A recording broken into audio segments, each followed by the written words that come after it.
Hey guys, welcome back to another video. Today I'm going to be talking to you about cardio.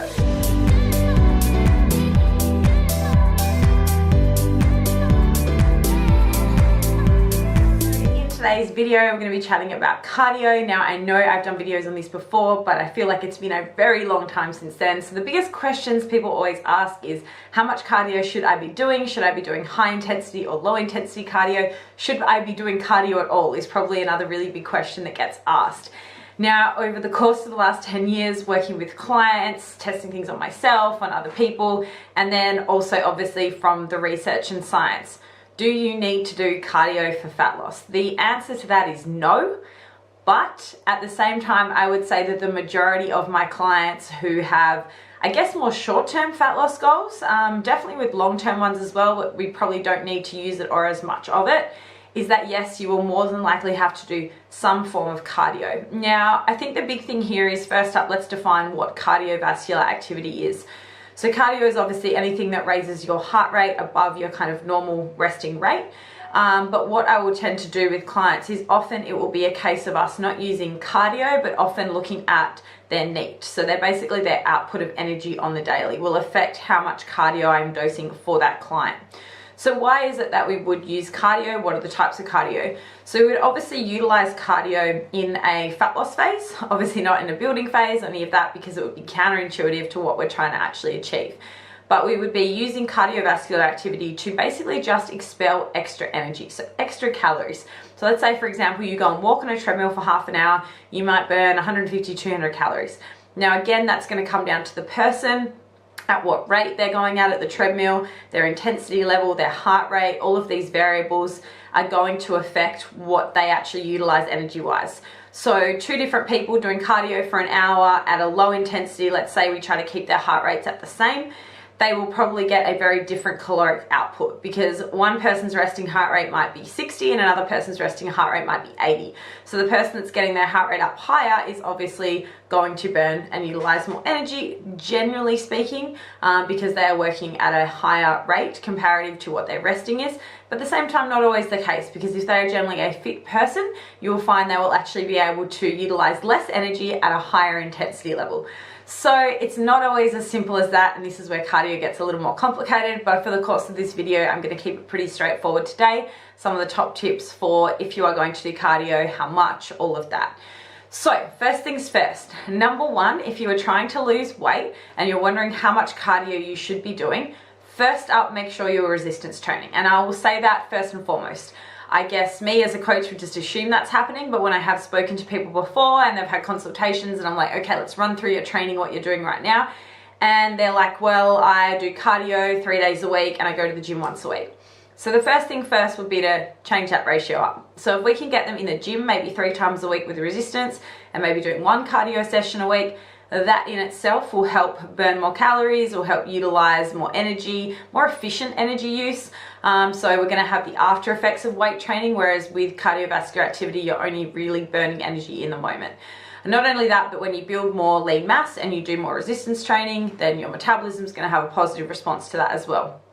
So we want to get you moving your bodies more in the gym or with resistance, wherever you're training, and then see if we need cardio. So first thing first is make sure you're doing efficient resistance training and that you're progressing your resistance training. If you're progressing that, then you may not need to use cardio. I have had some clients who I've put on a bodybuilding stage who I haven't had to actually use much cardio with at all. We've maybe thrown a little bit in the last few weeks and they've got amazing results. I've had other clients, and I'll be honest with you because a lot of coaches won't be honest about this, and I've had to smash them with cardio and I don't like doing it. Okay, I've had to push, nothing crazy. Like I hear of some clients who get given 2 hours of cardio a day at the start of their prep, at like the start of 16 weeks. Definitely not that, definitely not that extreme. But yeah, the last few weeks of prep, I might have clients, doing an hour or something like that, maybe a little bit post-workout as well, in the final few stages of prep. I'm not saying daily, definitely not daily.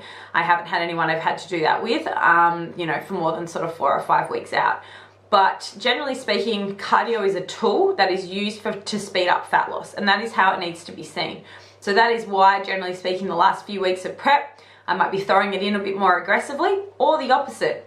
I've actually had some clients get quite lean and come into a show a little early, so to speak, especially bikini athletes, where I've actually pulled cardio back coming into a show because I don't want them to lose any more body fat. I don't want them to chew through any more lean tissue, because that is one of the problems with overdoing cardio, is that you can burn through a little bit of muscle mass, so lean tissue. Now, doing resistance training, obviously you're going to hold on to your gains. So what people will generally find is that when they do, say, cardio alone, they might lose weight. Now, weight and scales are not always the best representation of fat loss. And people will lose weight and get really excited and be like, I lost 3 or 4 kilos, but they might look very similar. Whereas someone else might do resistance training with a small amount of cardio and they only drop 2 kilos, but they look visually very different. Because we need to remember that when you are doing cardiovascular activity, like I said before, you might be losing muscle as well, especially if you're on very low calories. So remember why you're doing it, what the goal of it is, and that weights always comes first. Okay, so the second thing to consider with cardiovascular activity is obviously what type of cardio should you be doing for the best results when it comes to fat loss. Again, this is very case dependent. Now, there's been studies that have supported high intensity interval training, so HIIT training, and there's been other studies that have supported doing more low intensity, moderate duration sort of cardio and longer periods of time. So let's say, for example, the extremes, because there's things everywhere in the middle on this scale, but you've got LISS, so low intensity steady state, where your heart rate's maybe 60% of your max heart rate, somewhere around there, and then you've got your high intensity where you're pushing like 90-95% for an all-out bout and then having a large recovery period. Now, let's say the HIIT training, for example, maybe it's going to take you 20-30 minutes to burn the same amount of calories that you would doing maybe 60 minutes of low intensity. So from a time efficiency standpoint, HIIT has its pros. You will be able to expend a large amount of energy calorically in a short period of time. The problem with HIIT is that it is very taxing on your body if you do it properly. So if you're doing proper HIIT, it can be very, very taxing on not only your muscular system. Let's say, for example, you're doing sprints or you're doing something very leg intensive. It may then affect your leg workouts, which is what you don't want. So I always suggest, if I do program HIIT, and tell clients to do it on days they're not training legs or days away from it, which can be hard when you're training females who are training legs, 3, sometimes 4 times a week. So where do you then program in that HIIT training? For me there, I suggest my clients do it on a spin bike or an assault bike, something that isn't as intensive and loading on the legs, because you're not going to get as stiff and tight from it, but it's still taxing your legs. So that is one of the negatives to high intensity and why you can't do it a lot. So I would say the most I ever really give to clients of that is twice a week. Even for someone prepping, I'd much rather give them a little more low intensity or short bouts of HIIT, say at the end of a session, something like that, maybe 10 minutes. But really, HIIT needs to be used sparingly, again, depending on how much resistance training you're doing. So let's say, for example, you want to work on your speed and your power output, and you're very slow doing like squats and deadlifts, and you don't have a lot of like explosive speed and power. Then you could actually program a little bit of high intensity speed and power work, and you'd have benefits on your lifts as well. So cardio, that style of cardio, intervals, intensity training, it's not just for fat loss. It can actually be really beneficial for some performance benefits, but then it can also have the negative of that, like I said before, where you're sore and stiff, and it actually has a negative impact on recovery and on your workout. And I know I've done a HIIT session and done legs in like the same day and had a really, really average session and then been annoyed about it because of that. So I think HIIT needs to be used sparingly and it needs to be done properly. If it is going to be proper high intensity interval training, it needs to be intense. It needs to be all out, balls to the wall, 15-20 seconds, hardcore, should be absolutely buggered. And if you only need like 30 seconds or 60 seconds to go again, it's not high intensity enough. It needs to be very intense. We want to tap into your ATP, PC energy system, produce some lactic acid. That is the whole point of that style of training.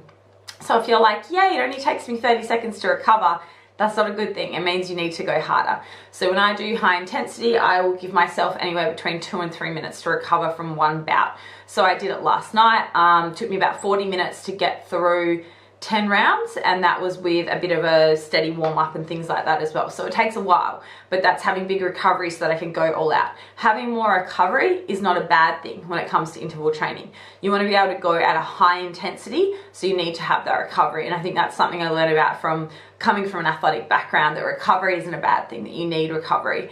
So that being said, pros and cons for low intensity, pros and cons for high intensity. So is one thing better than the other? No, it's just contextual. It just depends on the athlete, the circumstance, all those things. The other negatives to high intensity training is that not a lot of people can actually perform it. So a lot of people will say they're performing it, but they're not quite at that level of physical fitness where they can go to that intensity and recover from it. So I don't tend to give it to a lot of beginners. I might give them some moderate intensity intervals or some form of kind of heart rate variability training, but I might not give them a full-on intense HIIT session to start. The other big thing is injuries. It can be hard to perform if you have any lower body injuries in particular. So I probably wouldn't give it to anyone with any ankle, knee issues. Again, I would probably use the spin bike. That's going to be the safest. And for my clients who are a little bit on the more sort of overweight side, I would definitely tend to get them on the spin bike than try to tell someone who's, you know, maybe 120, 130 kilos who hasn't run in 20 years to go and do sprints. Like, it just wouldn't be smart. It wouldn't be safe, and that is what I wouldn't do. I doubt you're going to see a lot of the like big Phil Heath, Mr. Olympias out doing sprints. I know Phil actually goes for a morning jog, but you're not going to see some of them doing that because it wouldn't probably be safe on some of their loading and joints. I know a lot of the big bodybuilders use spin bikes. So yeah, pros and cons for HIIT. There is a few cons to it, so which is why I don't program it for all my clients. But like I said, benefit, short, fast, burn a lot of calories, bang for your buck. So for someone who is reasonably fit, who can perform at that intense level, who can push themselves, great. But again, dose it correctly based on what you are programming outside of that. Whereas your low intensity cardio, anyone can do it. Anyone can go for a walk, anyone can go on a cross trainer, anyone can, you know, most people, I shouldn't say anyone, can go on a step meal, all of these things. Now, low intensity, I actually really like personally. The good thing about low intensity is that it is not taxing on your joints, not taxing on your recovery. The other benefit that I like for me mentally is I am someone that, I won't say anymore, but used to be quite a stressed person. And for me, the benefit of it is that high intensity, I found, added to that stress. I would even get nervous about going and doing a HIIT session because I was like, I'm going to go so hard and I'm be exhausted and blah, blah, blah. Whereas just going for a walk or walking on my treadmill at home while watching Netflix or whatever, that is actually quite relaxing for me. So I think that for people who are in high stress jobs, high stress situations, have enough on their plates, I would say that low intensity cardio is probably a better form for them. And you can even sometimes tack that onto an end of a workout. Again, it's not as optimal. The best thing to do is split up your cardio and weight sessions, but not everyone can do that. That's optimal. Now, in saying that, if you are going to do that, make sure you do your cardio at the end of your session, not before your session, because we want to make sure that all that muscle glycogen is being used for your resistance training session and not being wasted during your cardio. So cardio, remember, the goal of cardio is just to burn off energy, calories. The goal of resistance training is to actually like build, grow, develop, hold on to muscle. So that's why we want to make sure that cardio comes at the end. It's okay to do like 5 or 10 minutes to warm up, that's cool. But if you have like a bulk of cardio you need to do, 20, 30 minutes, something like that, do it at the end. So it needs to be based on your goals. So do you need to do cardio if you're trying to build muscle and you're trying to maintain kind of your body fat level? Absolutely not. If you are aiming for fat loss and your results may be stall and you've only been doing resistance training and you have a very sedentary job, then it may not be a bad idea to throw in a couple of low intensity cardio sessions a week. So it all comes back to your goals always when it comes to dosing cardio. Now, the next one is we need to understand with cardio is how much should you be doing? Now again, that's going to be case dependent. It's like asking how long is a piece of string.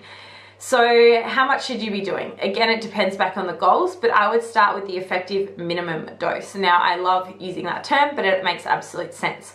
So let's say, for example, someone is not losing weight and they've been on 1800 calories for the last 2 weeks and they've been doing 2 30-minute low intensity sessions a week and 5 resistance training sessions. So what I might do in that situation is either adjust their calories or, okay, let's up it to 2 45-minute sessions a week.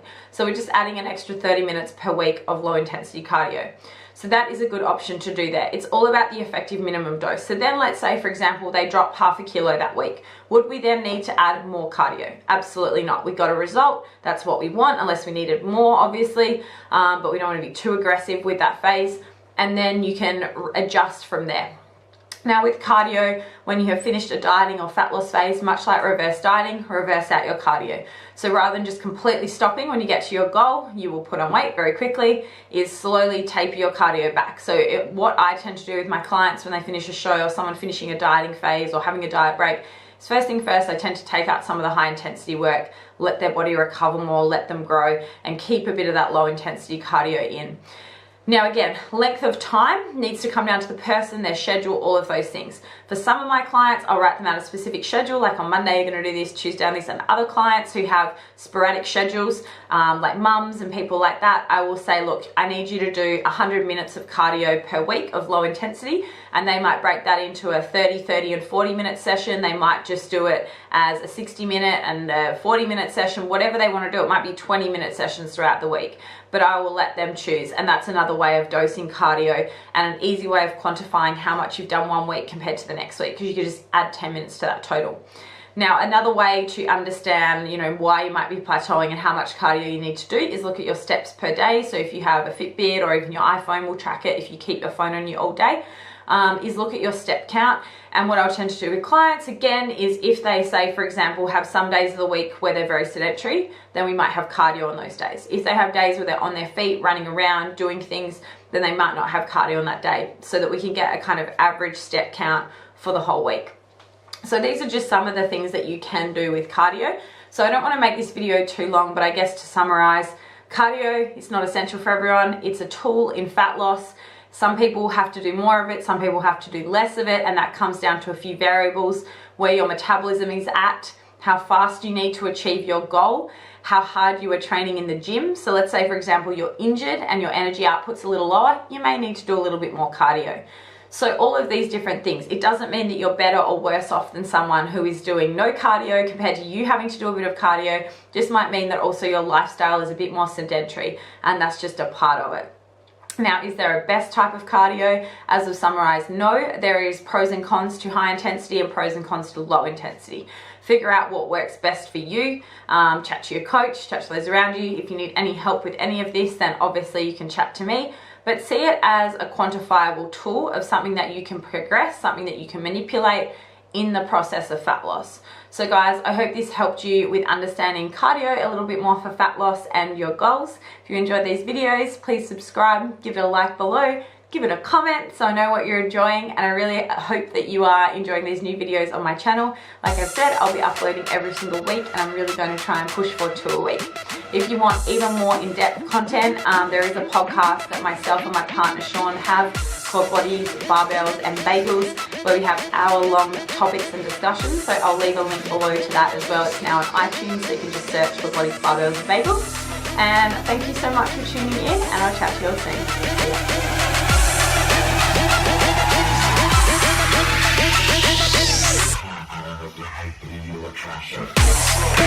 ya.